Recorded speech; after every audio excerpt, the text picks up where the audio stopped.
Thanks for tuning in today. It's Monday. It's day after Christmas. That means it's the first day of Kwanzaa. Today is Umoja. It means unity. All right, for you guys, it's not a religious holiday, but should be practiced as if it is, because each day is definitely something that can help out with the Black community and make sure that we can grow and continue to grow strong and successful every day. Umoja means unity. It's pretty self-explanatory, but unity, to act as one, as one people.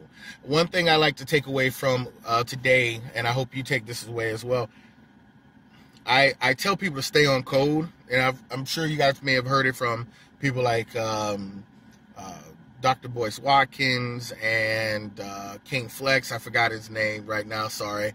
And it means basically whatever you're going to do, if it's good, do it as one and do it out in public.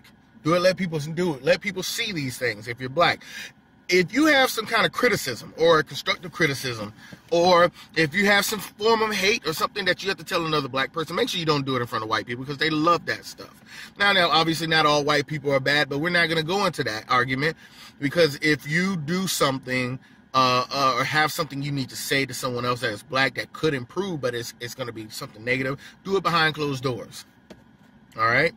Because the ones who hate us, the white supremacists that do hate us, don't like that we're in unity, enjoy when you go off on somebody, another person of color, specifically Black people, out in public. But if you do that stuff behind closed doors and you talk to them like a human being, as if you want somebody to talk to you, then things could get better. They could take that as a bit of motivation, that you saw a flaw in their initial plan, and you're giving them free advice to get better. But it's all about how you approach a person. If you don't know how to approach people, then you need to keep your mouth shut altogether. Otherwise, please help each other, teach each other. That's enough for Umoja today. I am going to be out and about today. And I'll be doing another video later on about some other things. But before I let you guys go, I wanted to talk about Mr. Dixon. I think his name is Dixon. Anyway, we're going to talk about the Black football player a couple years ago who knocked the little white girl the hell out in some form of a restaurant. The video shows she pushed the boy in the chest. He, jumped at her, checked her like, yo, you know who you touching? She puts her left hand on his chest and slaps him with the right, and he knocks her the hell out with his right. It was so fast, it was like a ghost punch. Remember Muhammad Ali would pow, hit you real fast, you didn't see it coming? That, and don't get me wrong, I'm not, saying, oh, that was great, woo, I'm not saying, yeah, knock out these little white girls, no. But I can tell you from experience, drunk white girls are the most fearless people on the planet. They'll walk up to and they love hats. They'll walk up to a cop and take his hat and start dancing with it at a bar or a club. My advice to them is, if you cannot handle your liquor, you should keep your ass at home. There's been plenty of instances from throughout history. We can start with Black Wall Street. They said there was an issue. What started that whole thing was a white woman on the elevator claimed that some Black man who was running the elevator touched her, raped her, whatever the case was. Everybody started rioting. They hung the Black man. The Black people went after the Black people went after the white people. And the next thing you know, we got the government blocking off the entire city of oh my goodness, Tulsa, Oklahoma, and bombing the place. Talking about, and just basically excluding it from the history books, that being the first terror attack on American soil. Of course, but, burning Black people to a crisp doesn't count.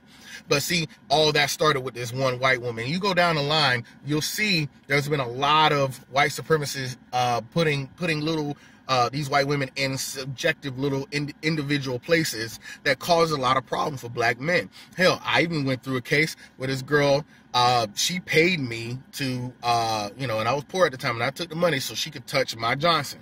I was in middle school, and I'm not that I didn't know any better, but that was a lot of money, $20 every day. Man, I had never had $100 in my hand ever. She went back and she made up the whole story as if I was approaching her, as if I did something to her. And even after that, another girl said I put my Johnson, and this is in high school, on top of another girl's head. The other girl act like she didn't know whether she wanted to tell the truth. Needless to say, I've been put in handcuffs twice because of white girls, and I've since learned my lesson about that stuff. Yo, we can be friends, but I keep you at arm's length.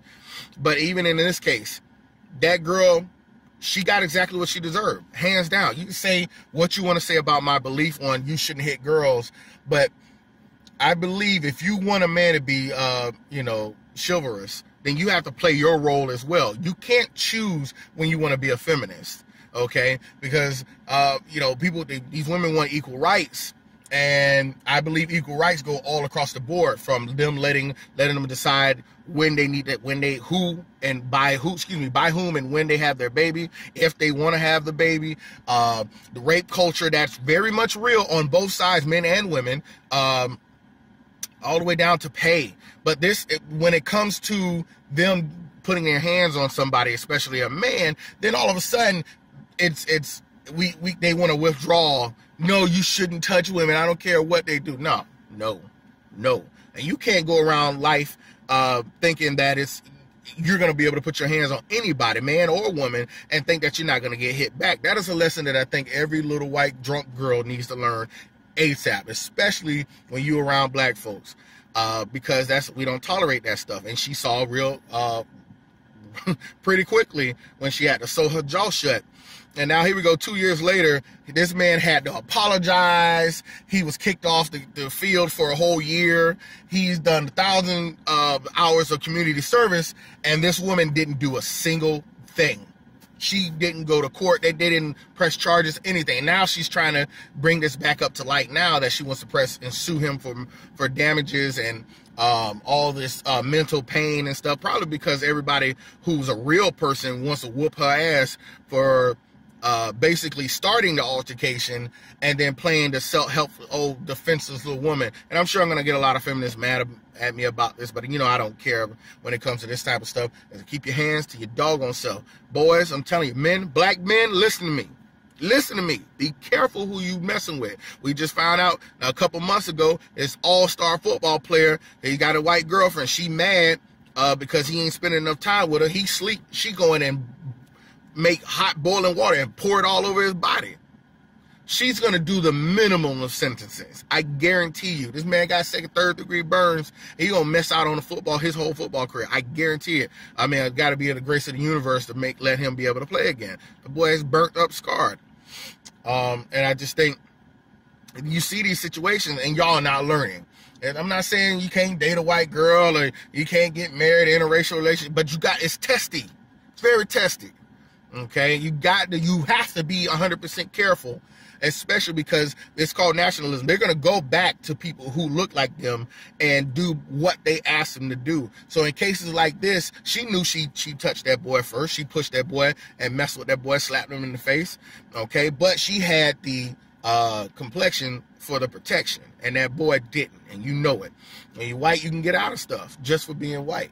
And in this case, the black boy, look, I'm not happy he knocked that girl out like he did, but she had it coming, and it is what it is. So that's my message for you guys today. Remember, today is Umoja. That's unity. Black men, black boys, be careful with these women who you're dealing with. Get the blood going into the right head and finish school and do whatever you got to do. And also, when it comes down to finances and everything else that I say in this world, always think, act, buy black in every single aspect of your life. I love you guys.